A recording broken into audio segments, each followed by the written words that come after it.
Welcome, everyone. My name is Anthony Lopez. I'm with BTA's Community Outreach and Public Engagement team, and this is the final Transit-Oriented Communities Grant Program workshop, and we're very happy that you were all able to join us. Next slide, please.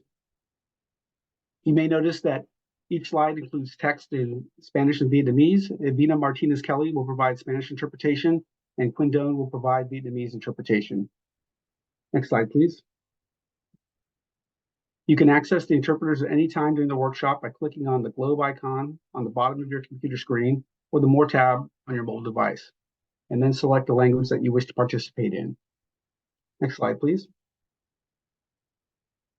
Today we have an approximately 30-minute presentation followed by a Q&A session. We may not have time to answer all of your questions, so please submit them using the Q&A tool located at the bottom of your Zoom window. Questions will be answered in the order that they are received.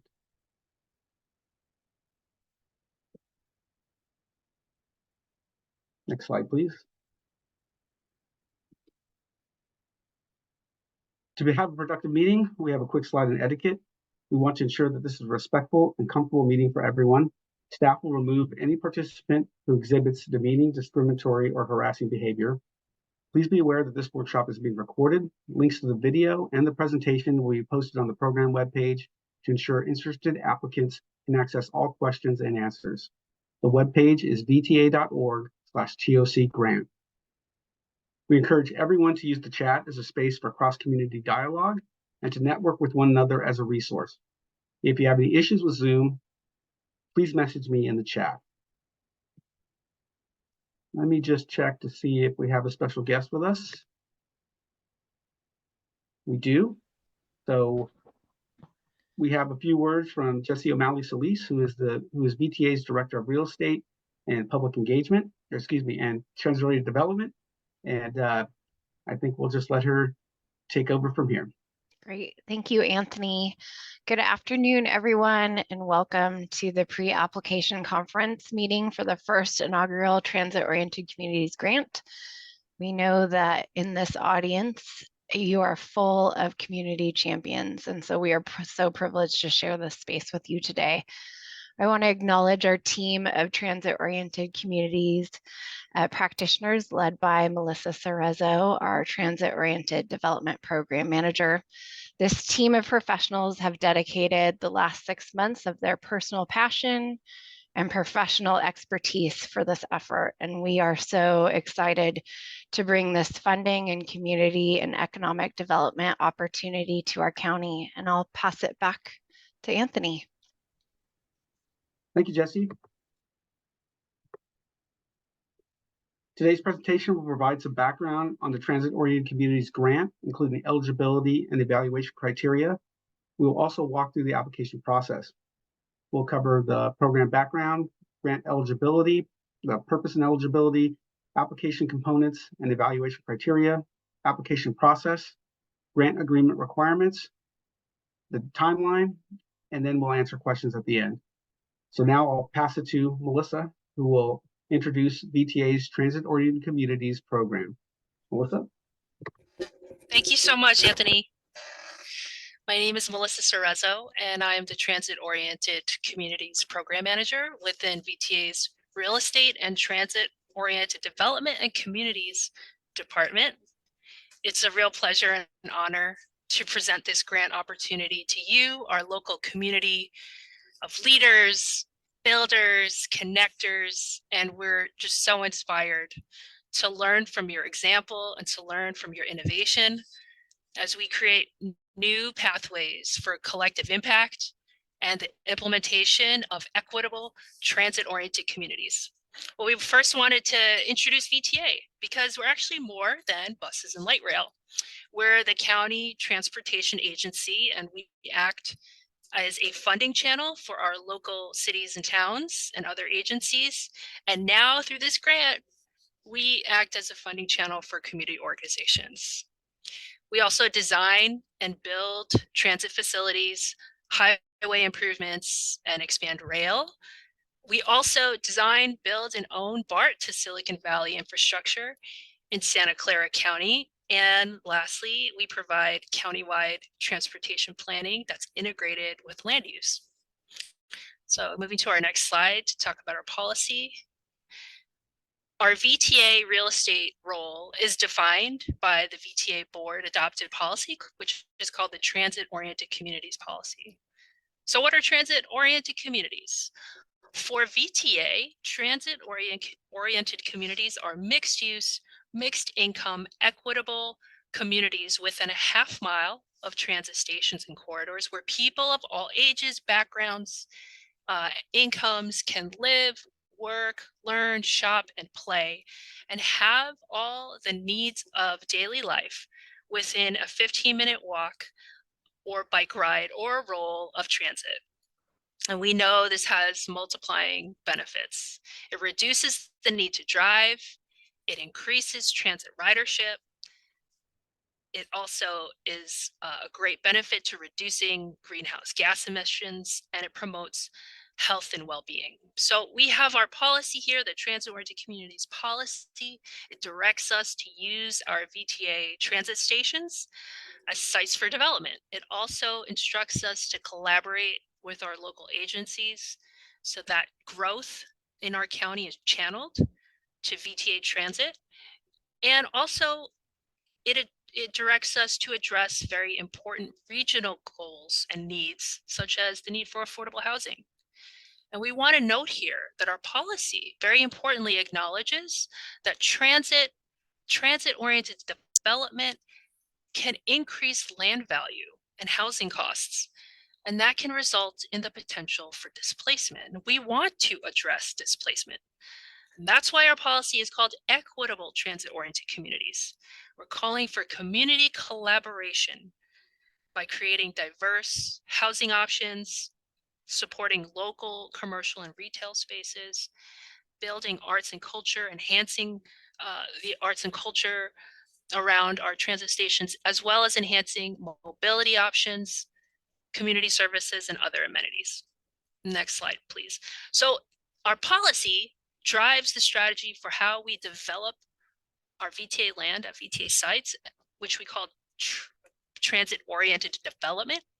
And then the strategy around the half mile of those development sites is what we call transit-oriented communities, or TOCs. So on our next slide here, we have our transit-oriented development program, which we create mixed use, mixed income developments on VTA land through partnerships with nonprofits, private developers, and public sector agencies. We've constructed 444 units to date, with half of those being affordable, and we're going to be tripling that with 1,600 units in our pipeline, with 60% of those being affordable. And these are just an example of 4 sites that we are seeking to develop right now. And on our next slide, we just are going to introduce our Transit-Oriented Communities program to you. So we're building on the success of our development partnership model at our VTA sites through the creation of a new program, the Transit-Oriented Communities program, and it's seeking to grow innovative and robust partnerships in the communities surrounding transit stations.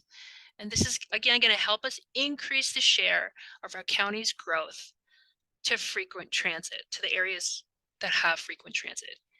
We know we're not alone in having a vision to support thriving communities, healthy and accessible places, and prosperity for all next to transit. And we know that it's through the power of partnerships that we're going to get this work done together. So we're super thrilled to open up this first cycle, and there's going to be more, of the Transit-Oriented Communities program, which we released on April 1st through our grant document that's called the Notice of Funding Availability, or NOFA. And we've created $750,000 in competitive funding that we want to direct toward a broad range of applicants, such as nonprofits, community organizations, and also local agencies that serve Santa Clara County. And we want to fund 4 program areas. So that's essentially 4 grants to implement innovative partnerships and remove barriers to advancing equitable transit-oriented communities. This is our first time creating funding for community-based organizations. We're super excited about that. But we want to also be clear. We're targeting projects that are located next to existing and future VTA light rail stations, as well as commuter rail stations within our county. So let me just walk you through our 4 program areas before I turn it over to Adriano, who's going to go through the program areas in greater detail. But A is planning and policy implementation, representing 50% of our fund. B is community resilience, representing 25% of our fund. Program area C is education and engagement, which represents approximately 15% of our grant fund. And then lastly, placemaking, arts, and activation, with 10% of our funding being channeled in that direction. We are hopeful that these program areas are going to be advancing our key policy goals. And I'll now turn it over to Adriano, who will walk you through each one of these program areas. Thank you. Thank you, Melissa. My name is Adriano Rothschild, and I am a member of the logistic team for VTA's Transit-Oriented Communities Grant Program.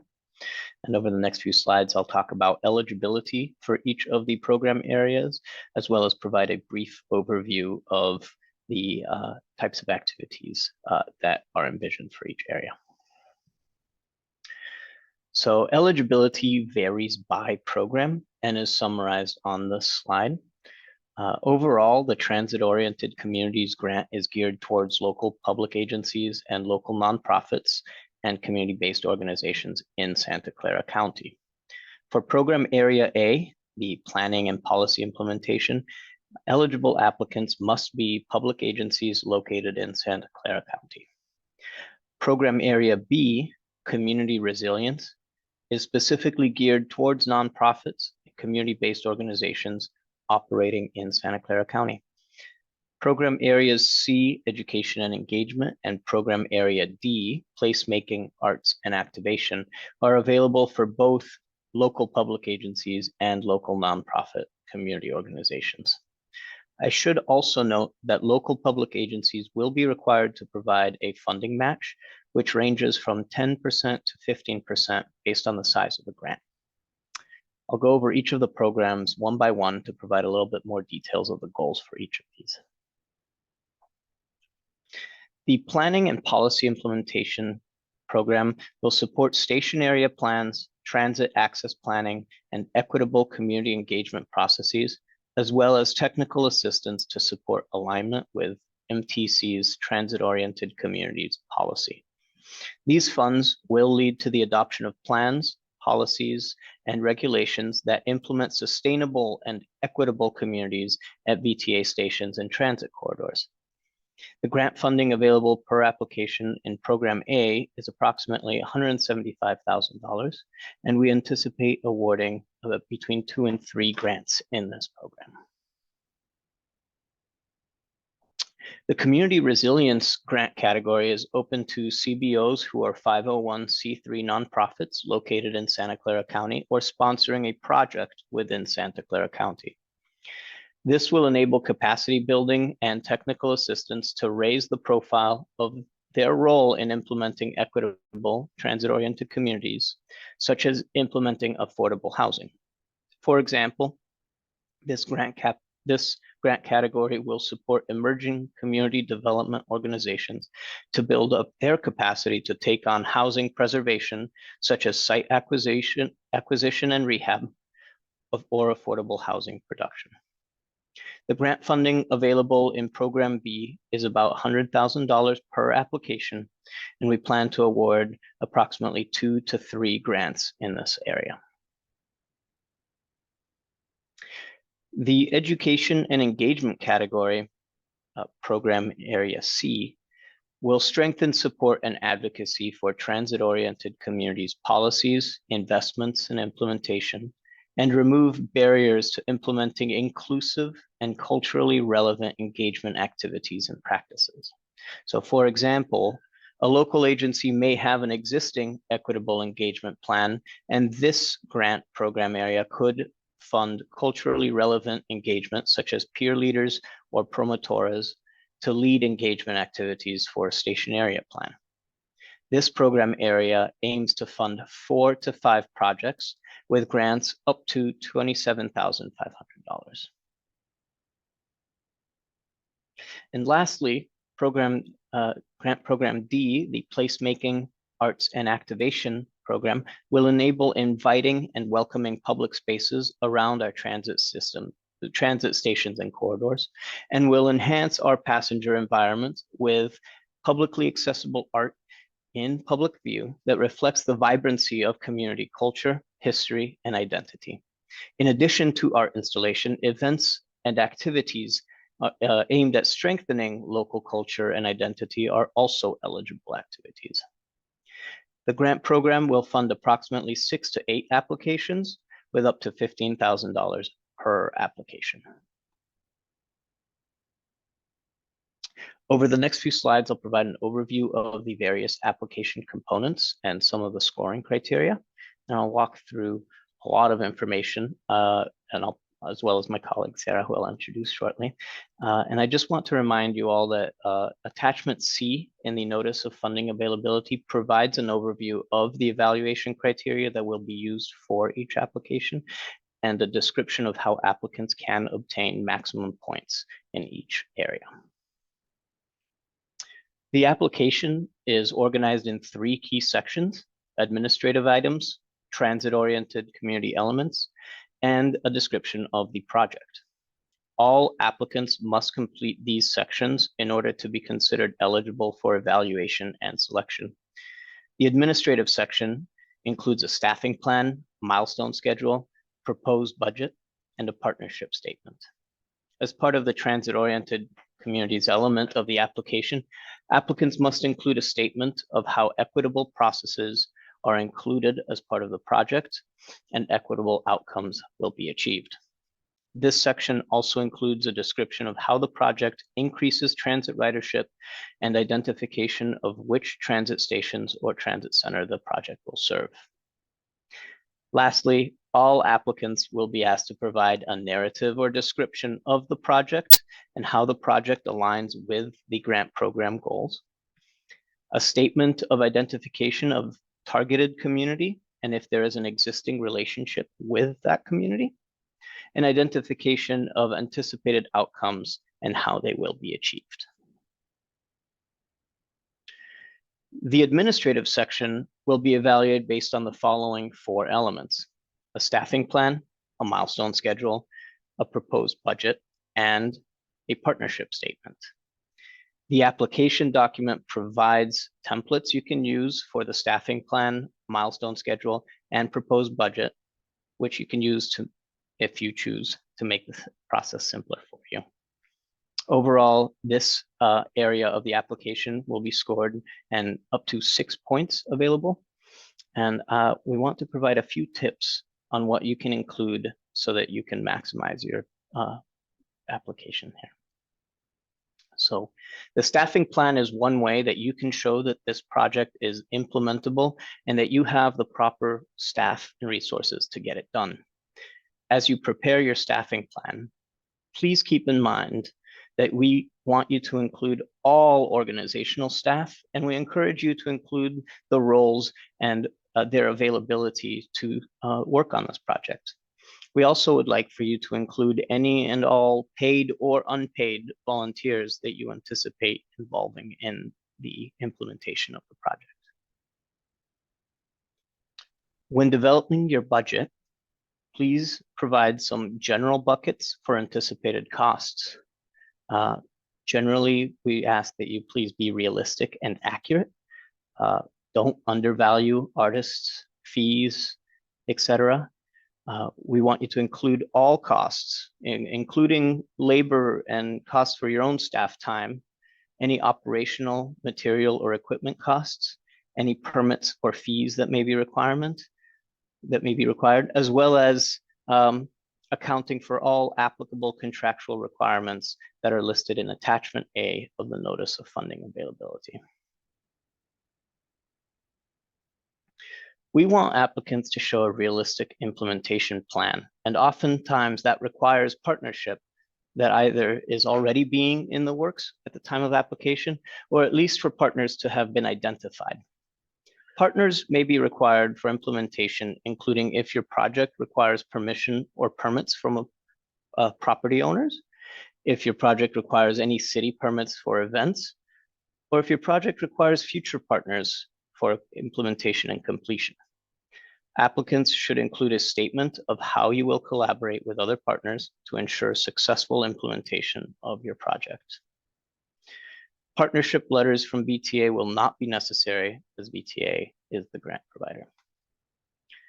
I'll now pass it over to Sarah, who will talk about the transit-oriented communities elements and other portions of the application.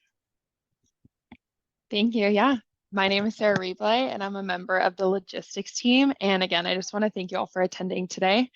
So VTA's Transit-Oriented Communities program and our grant program, we're committed to advancing equitable transit-oriented communities that really benefit all community members in Santa Clara County, regardless of their income, background, or identity.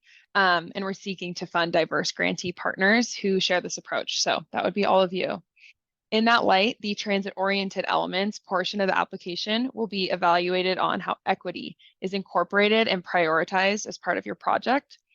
Other elements that will be evaluated as a part of this section of the application include how the project is anticipated to increase transit ridership and the proximity of the project to nearby transit stations and transit centers.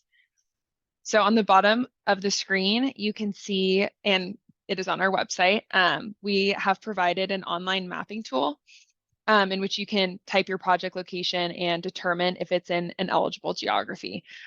Saw a question in the chat regarding that, so this is for you.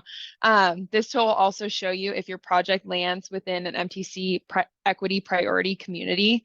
So those are the red polygons you see on the screen and that you'll see on the mapping tool.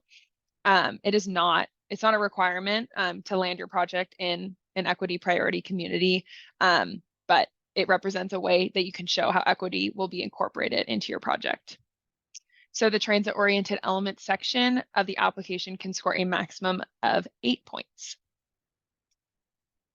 So each program area also has specific criteria to break down how the evaluation panel will score applications. Applications submitted for program area A, planning and policy implementation, will be evaluated on how your activity will advance the alignment with regional transit-oriented communities policy, how it will facilitate advancement of transit-oriented development around VTA transit stations, as well as how it will align with VTA's transit-oriented community grant goals. So our program goals, which are provided in the notice of funding availability. There are a total of 20 points available for program A. And similar to that, we'll go into program B, community resilience.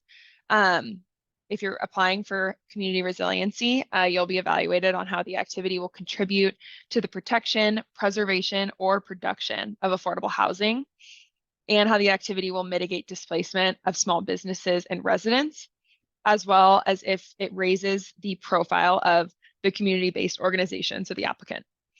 There are a total of 20 points available for program B. Excuse me. Applications submitted for program area C, education and engagement, will be evaluated based on how the activity will increase community participation by overcoming engagement barriers that limit the participation of historically underrepresented groups. And it will be evaluated on how well the activity will empower the community to advocate for transit-oriented communities through education activities. There's a total of 16 points available for program C. And lastly, applications submitted for program area D, placemaking, arts, and activation, will be evaluated based on how the activity will promote local artists, culture, history, or value through the provision of arts and festivals or events, how it will contribute to improving the safety and comfort of pedestrians accessing transit and around transit, and how it contributes to placemaking around transit. So there are a total of 16 points for program D as well. I know that was a lot of information Adriana and I just walked through regarding criteria. So as a reminder, please reference attachment C, which is within the NOFA, to get more details on all of this. And I will pass it to Lindsay, who will walk us through the application process and all things OpenGov. Thank you, Sarah. Hi, everyone. My name is Lindsay Kiner, and I am also part of the grant logistics team. We're going to move into a discussion on the application process and how to use OpenGov to submit your application. So we're using OpenGov as our grant submittal and management website. Some of you may be familiar and may have used OpenGov before with VTA or with other agencies. For others, this will be new, and so we'll talk through what you need to know. And you can use OpenGov for lots of different stuff, mainly to download the application, the fillable PDF version, which is really important. Also to ask questions and view responses. So when you ask a question, us, the logistics team, will respond to the question and post the answer on OpenGov. All the questions you asked today will be captured and posted on OpenGov with responses as well. So we encourage you to ask questions today, but something may come up when you're back at your desk, back at your office. So this is your way to ask your questions, and we'll talk about how to do that in a few slides. And most importantly, this is where you submit your application by the deadline of May 22nd. So we're going to talk about that critical moment and being ready for that. And one of the perks of OpenGov is that once you sign up and you create an account, which we'll talk through, you can opt in to get other notifications from the Transit-Oriented Development and Transit-Oriented Communities Department at VTA about other opportunities like RFPs and other grant opportunities. So it's a great way to keep in touch and follow other projects and opportunities that are coming up. So we've got some quick screenshots here that show you how to get started. And so you're probably wondering, well, how do I get to this website? I know how to get to the project website. So I put a link to the project website in the chat, and we'll drop that in again. So if you go to vta.org/TOC grant, what you'll want to do is just navigate to the right-hand side, and you'll see a green button that says Visit Portal. When you click on that green button, it'll take you straight to OpenGov on the left, and it'll look like this, and you'll know you're in the right place because the title of the project will say Transit-Oriented Communities Grant 2024. And if you need to translate the page, please do so using your browser. You can do that in the upper right-hand corner. For most browsers, that's where it's located. You would just go up there and you would select translate to your language of choice. Usually it says translate to English, and then you would just select, there's there's more than 50 languages usually, depending on your browser. And we have a more detailed walkthrough on how to do this in a PDF on our project website. So if you need help with that, depending on your browser, you could be in Safari or Edge, it could look a little different, but please make use of that, and OpenGov is fully translatable if need be. So move on to the next slide and talk about how to create an account. So this is really important. It is necessary to create an account to download the fillable PDF version of the application. You may have the PDF version that you downloaded from the website, but it's not a fillable PDF. So you're really going to want to do that. And we want to it's also necessary to submit your application to have an account. So you're going to have to create an account. Really encourage folks to do this early. In fact, maybe that's the first thing on your to-do list when you get off this call, is just create your account. It'll take just maybe 5 minutes top. And you want to do this in advance in case there's any kind of hiccup, and in case you need to reach out to the help desk at OpenGov for any assistance. So really good to do this early. The account is free. OpenGov has no software. It is completely web-based. And these screenshots will walk you through how to sign up. So once you click on that button that I indicated, Visit Portal, you come to our landing page. You want to click on Sign Up, and then you'll put your email address in. If you get a message that says, hey, you've already got an account with us, that probably means that you already have an account with VTA's OpenGov, and it could be with our other portal, which is for general RFPs through our procurement department, which is separate from TOD and TOC. If that's the case, no big deal. Just use a different email address, but it has to be one that you have access to. So don't use your coworkers that you don't have access to their email. Use a secondary email address that you have access to through an email client. So select that address, type it in, make sure it's correct, click sign up. Then you'll want to go to your email client and wait a few moments. You'll get an activation email. This is what it looks like in Gmail, and you'll click on activate account. And then we'll go to the next slide. And once you get that email, it'll take you back to OpenGov. You'll fill in some account information, contact info. You'll set a password. As we all know, make sure you write it down or, save it somewhere, something you can remember. Click next. And then when you get that green button that says activate, that means you're good to go. Click the button and you're all set. And you're probably saying, oh gosh, this is a lot. Probably not going to remember this in an hour. No worries. We've got a QR code here and we can drop this link in the chat and we'll put it on our website. This is a YouTube video created by the OpenGov team, which is a fabulous team of folks. It'll walk you through step-by-step in video format on how to create your account. So you could have that open later today when you're setting up your account. It'll walk you through how to do it. And one last thing, for the activation email, if you don't see it as usual, check your spam. It could have fallen into spam or junk mail, so don't forget that.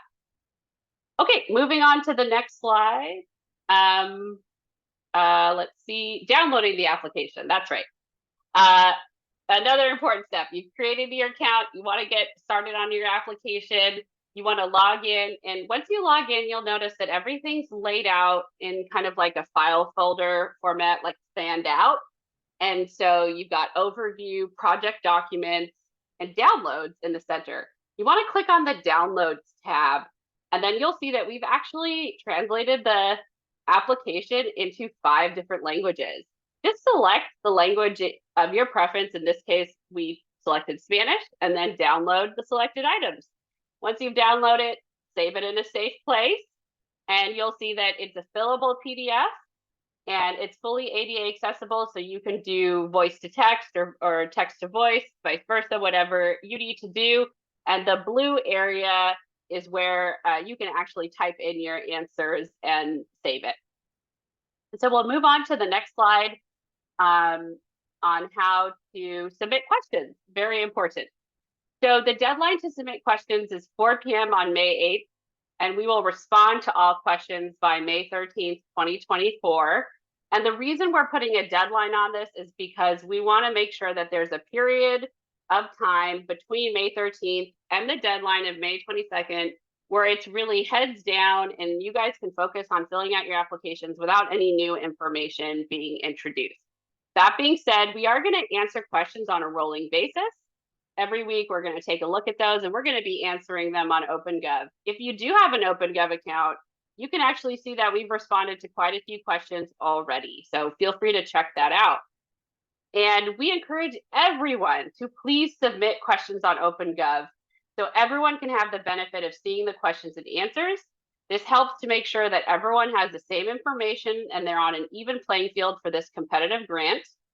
And we often find that you guys have similar questions. So that's great. That's a good sign. And you can ask questions about anything, the application, the process of filling out the application and how to submit an application, content, eligibility, what have you.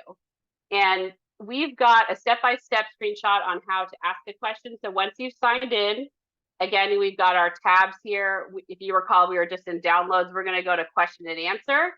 And you just click on the blue button that says ask a question. All questions are anonymous, so nobody else will see your name. If we do get a question that doesn't come across as anonymous, we may anonymize it for your benefit.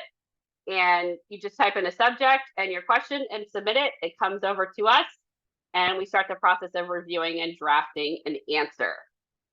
And with that, please do ask questions. And we're going to move on to how to submit an application, very important step. So at this point, when you're ready to submit your application, really recommend you do that. And you can move on to the next slide, Adriano. Recommend you do that, before the May 22nd, 4 p.m. deadline. maybe the morning of at the latest. Make sure you have all your files ready to go. So you've got your application, all your attachments saved on your computer, ready to go. You're gonna log in, you're gonna click on draft response. It's a green button that's near the VTA logo. Once you do that, you're gonna be asked to fill out a series of questions like contact information and confirm certain things. Like, for example, you're gonna be asked if you attended or watched a recording of one of the pre-application workshops. Well, hands up, you guys all met that requirement, so you're ahead of the game. And then you're going to be asked to attach the application in the second to last question, attach your application. And then there's one more question, which is optional, which is if you have any attachments that weren't included in the application, it could be letters of support or anything that has to do with the application that enhances our understanding of it, that is pertaining to the application, you can attach it in the second question. You click continue, it'll take you to basically a red light, green light page. If everything's green, that means you're ready to submit. If you've got a red, that means you've got to go back to the previous page and navigate back and look for what might be missing. There could have been a question that you missed, or maybe you forgot to attach something. If it's all green, hit submit response and it comes over to us and it's ready for evaluation. And on the last slide for OpenGov, we can move on to that. We're just going to talk about how to reach out to the help desk. So if you have technical questions about how to use OpenGov, not so much questions about the content of the application or how to fill it out, those questions can come to the logistics team. But if you're having questions about, I can't access my account, it's not working in my browser, I'm having issues with, page isn't loading for me, whatever it may be, you can reach out to the OpenGov help desk. They are super, super helpful. They can be reached from 4 a.m. to 7 p.m. We've got a quick step-by-step guide on how to get in touch with them. So when you're logged in, right above the VTA logo, there's a little question mark icon that says Visit Help Center. You'll want to click on that. That'll take you to another page. In the bottom right-hand corner, there is a kind of like a comment bubble icon down there, a speech bubble, if you will. You click on that, and then a pop-up's going to come in the lower right-hand corner. It's a chat bot window. You're going to fill out some information. The chat bot will just confirm a few things with you, and then pretty much immediately, you'll be connected to a live person to talk to. You really don't have to wait. The chat bot, it's not one of those situations where you're talking to a chat bot for 15 minutes and getting frustrated. You will talk to a live person. If they cannot answer your question in real time, they will email you a response. And that is all for OpenGov. We can talk about more questions if you have them later about OpenGov, but for now, we're going to move into some closing slides on requirements and deadlines. So we can move on to that.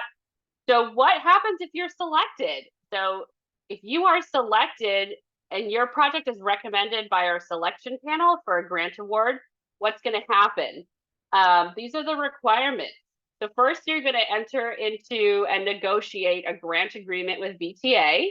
I'll note that we will be posting sample agreements on the grant webpage in the next few weeks. So please stay on alert for those and make sure you're signed up to follow the project because you'll get updates about that. And then also we'll ask you to be compliant with applicable regulatory agencies that we've detailed in Appendix A of the NOFA. Similarly, we're going to ask that you meet applicable insurance requirements, also detailed in Appendix A, which is part of the NOFA package on our website. And also, once we've moved past the grant agreement phase, we'll start a grantee cohort that will meet on a regular cadence. We'll ask you to participate in it. And for selected applicants in that cohort, of course, VTA staff will be providing ongoing technical support to help those projects achieve desired outcomes throughout implementation and delivery. And with that, I want to move on to the last slide and talk about some important dates. So I think we're all aware that the Notice of Funding Availability, the NOFA, was released on April 1st. Applications are due on May 22nd. The notification of awards, the final notification of awards, will be on July 1st. And with that, we can move on to the last slide, and we'll move on to our questions and discussions portion of our program, and I'll pass it over to Anthony. Thank you so much, everyone. Thank you, Lindsay. Wonderful information. Let's see, we have a few questions to get through. The first question is there a map or other tool an organization can use to see if they qualify under the guidelines you have established, half-mile radius of VTA stations and stops? We are located in History Park in downtown. The VTA bus stop 73 or the VTA bus 73 stops in front of the History Park. Would that qualify for us? So I think Lindsay could help us with that. Yeah, thanks, Anthony. So yeah, great question. Thank you so much for that question. I just posted a link to our eligibility map in the chat, so please check that out. And so you can click on that and check if your project location is eligible. So you'd want to type in the nearest address or cross street. And if you are in the eligible area, you're going to see that it's within a green area. And I think in one of Sarah's slides, we showed what that looks like visually to be within that green buffer. And as we mentioned this in the no fund on our website, funding is limited to projects within 1/2 mile of existing planned VTA light rail stations, VTA transit centers, and commuter rail stations served by Caltrain, ACE, Capital Corridor within Santa Clara County. So you're asking about bus stops specifically. So when it comes to bus stops, if your bus stop is within a transit station area, so you type in your address and you see it's within that green area, it's eligible. If your bus stop is not within a transit center area, it is not eligible. So we are focusing on transit stations only that are VTA or by our regional partners. So I would say the best way is open that map, put in your address, see what you come up with. If you've got follow-up questions, please reach out. Thank you, Lindsay. The next question, you might have answered it, but let's be clear. We have a list of transit centers, but bus stops aren't part of the list. Are any bus routes included, e.g. Rapid, El Camino, etc.? Yeah, I would say, so again, thank you for your question. Similar answer there. We are not, so bus stops are not included unless they're within transit center areas. So again, follow the link to the map, eligibility map that I linked. I gave you the direct link, but you can also just go to the TOC website and just navigate down to it. Go to the tool. The best way is to type in your address to the nearest cross streets of your project and see if it falls within a transit station area, which is definitely possible. The best way is just to map it out and find out. Thank you for the clarification. So the next question is, the next question is, what will reporting look like? For instance, cadence, staff hours, weekly, monthly, quarterly, etc., and invoicing. So I think maybe Sarah can handle this. Yeah, I can take this one. Again, thank you for your question, and everything, all reference is on attachment A on page 6. So if you need more information, that's where the grant agreement information is gonna be. But there's gonna be quarterly reporting within the grantee cohort that we talked about, and that'll include a summary of money expended on eligible activities and any admin costs associated with the advancement of the project. And then we'll also have a semi-annual finance reporting requirement. And then the final report will just show project implementation and the inclusion of any equity initiatives and other major milestones hit during the project. We're going to provide templates for the quarterly reporting. So it'll be very clear what we're asking of you in those reports. And then as for invoicing and funding distribution, that will be finalized once the funding agreement is finalized. So there's still some optionality, but for the funding disbursement, we are looking at 4 options of prepayment and periodic payment. So like monthly payment, quarterly payment, payment by task, and then, or just full reimbursement. So that will be, once it's finalized, applicants will get a notification through OpenGov once that's all finalized. Okay, thank you, Sarah. The next question is to confirm for placemaking in arts category are for-profit community organizations eligible. Thank you and congrats on launching this grant. I think Adriano will answer this question. Yeah, thank you. That's a great question. For program areas B, C, and D, so that includes the placemaking and arts and activation category, eligible applicants must be nonprofit community-based organizations. However, we really do want to see partnerships. So if you are a for-profit community organizations, we really encourage you to partner with a nonprofit and would still love to see those applications come through in that way. And the next question, when would the program need to be implemented? And I think Adriano wants to answer that as well. Yes, so programs must, awarded grants, the program activities must commence between July 1st of this year and June 30th of next year. And I think in terms of needing to be implemented, that varies by the program. So programs A and B, which are the planning and policy implementation and the community resilience program, should be implemented within 1 to 5 years, whereas programs C and D we'd like to see implemented within the 1 year from the start of the project. Great, thank you. So the next question, on the grant eligibility map,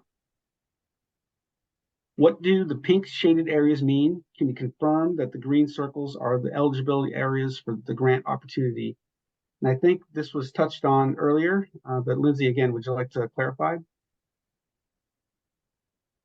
Sure, I might need Sarah's help with this. I believe the pink shaded areas were corresponded with the MTC's equity priority community areas, correct? So Correct. not a requirement, but that could be one way for jurisdictions to meet those requirements with MTC's COC policy. And then the green area, I believe, indicates that you are eligible and within that buffer area. So yeah, feel free to add on to that if I missed anything. No, I think that was good. Yeah, the being in one of the pink red polygons is not a requirement, but it's something you could leverage in other parts of the application to prove you're meeting those eligibility requirements.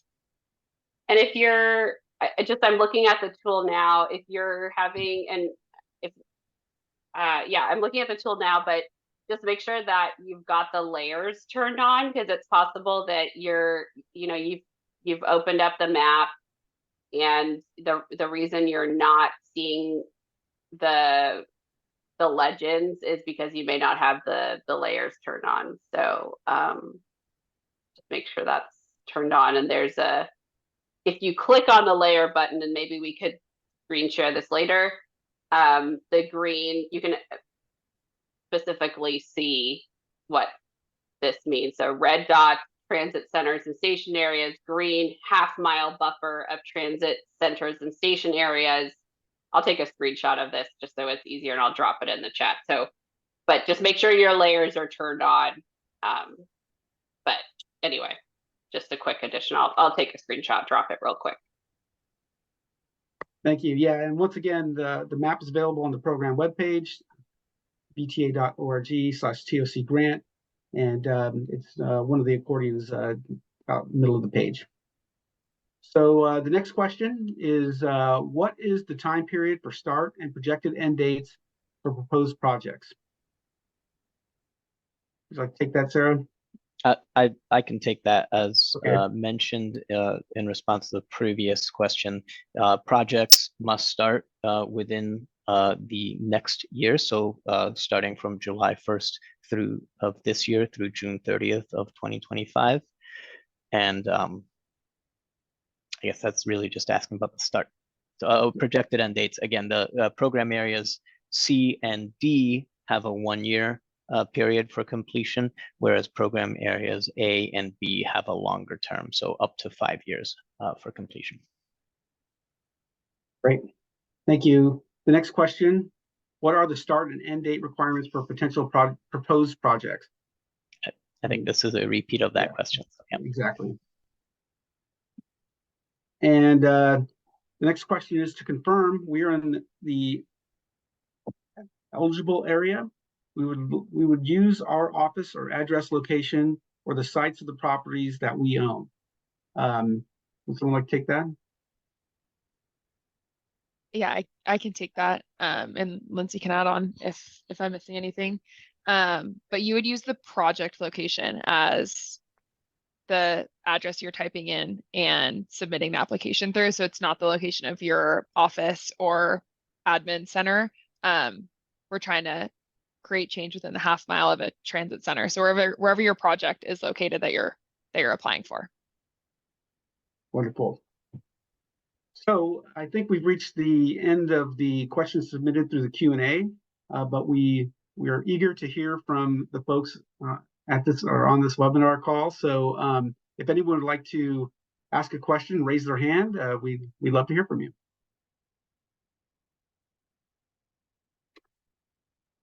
Quite a few people still on the call. Looks like we've got a new question. Oh, okay. Adriana, do you want to take that? Yes, so this Okay. question is, can you please explain the match requirement?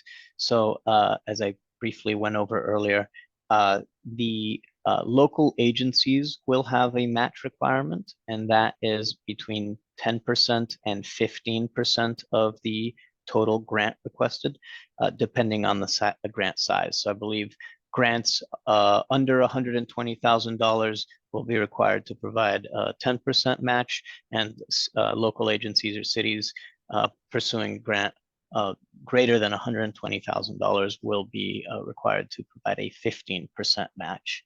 However, no match requirement is required for community-based organizations and nonprofits. Thank you. So again, I'll open the floor to anyone who wants to raise their hand. We're also interested in your comments. It doesn't have to be a specific question about the grant. Does anybody have anything they'd like to contribute?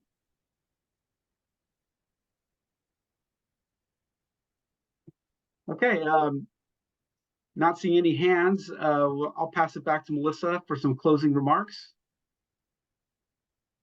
Yeah, before, we do have a few minutes left. I think it might be worthwhile actually for our team to just show you how the grant eligibility map works. And so we can pull that up as a screen share and maybe have Lindsay just walk through the address field and the relevant layers so that that's super clear.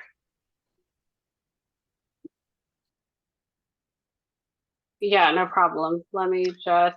I have it up here. Oh, you got it. Okay, go for it. Okay, so the eligibility map, does my screen up? Yes. The eligibility map can be found on our grant program website by scrolling down past the pre-application workshop dates. You will see there's a grant eligibility section and a little accordion. If you expand that, you will see, you'll actually get a prompt. There we go. You will see this image here that walks you through how to use this tool. Adriano? Yes. Would you mind just zooming into your screen so that that map just fills up? Yeah, yes, that's good. Thank I think you. that's maybe, yeah. So you can just hit that little X there to close that once you've read through that. And then you can search for your property by typing the address in the search function. And so, for example, we can go us, and that should bring us, should probably put San Jose. There we go. And you can see that that brings us to this area here. The as Lindsay was mentioning, there are several layers also available that you can turn on and off. So that is, if you click on the layers button here, you will see that there's eligibility map layers, and that includes data layers. So that is the transit centers and station areas themselves. That is the red dots that you see on the map, and the green shapes are the half-mile buffer around the transit stations. In addition to these, we have several reference layers. One of them was the MTC Equity Priority Communities layer that we've talked about. That is these pink, light red polygons. Again, wanted to reemphasize that it is not a requirement to be located in these. This is just one way that you can show that your project is addressing some of the equity elements that we are looking for. And then there's also a 1/4 mile buffer around our transit station areas that is available, and that is shown in this light green here. And so that is available for your reference as well, because proximity to the station itself is part of what is evaluated through the criteria. So a project located within a 1/4 mile of a transit station may be eligible to earn more points in the geography section, so just in that one criteria, than a project that is located a little further out, but still within a 1/2 mile. Thank you, Adriano. We have a raised hand. I want to get to it before we run out of time. So Amanda, please go right ahead and let us know what's on your mind. Yeah, thank you so much. This is super helpful and informative. We're exploring a potential project that would be over kind of a couple of blocks of our downtown. Wondering how we would best kind of frame that up, you know, given that it won't be at like a single address.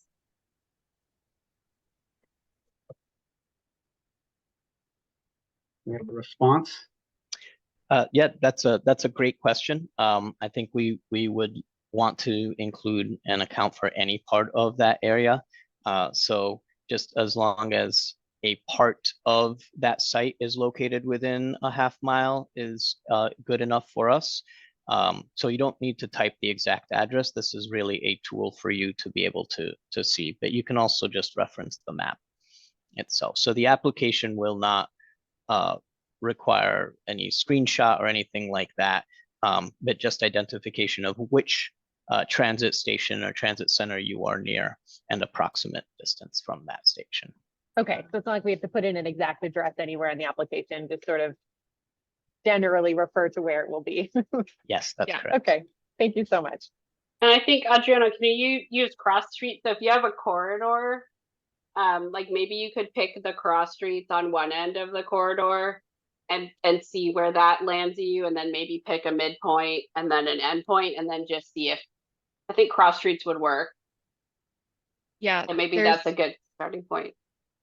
there's also a space on the application after you say your project location, which it's not one of the fields that is like the exact address. So yeah, you can describe the cross streets, but then there's also a space for you to describe the location if it's a park or whatever it is. So you can kind of qualify what it is. Add more narrative. Okay, wonderful. This is super helpful. Thank you. I'll just Thank you, add, Amanda. Oh, go ahead. add further. Yeah. This might also be relative to both CVOs and community-based organizations and local agencies who are doing district level planning too, right? So they have a broader boundary area. It could be a general plan or a specific plan or a neighborhood plan, and that overlaps with that lands in our green, transit station areas, the 1/2 mile boundary. So just wanted to also offer that there's many different ways that you could draw your project's eligibility into this grant. Okay. And with that, I think we're going to wrap things up. We want to respect everyone's time. We're at 2 o'clock, and but I would like to remind everyone that the deadline for applications is May 22nd, and to visit the program webpage, which is once again vta.org/TOC grant, or email your questions to tocgrant@vta.org. So once again, thank you everyone for joining us, and thanks team for providing all that useful information. Have a wonderful afternoon. you, everyone. We really Thank value you you all. as partners. Thank you.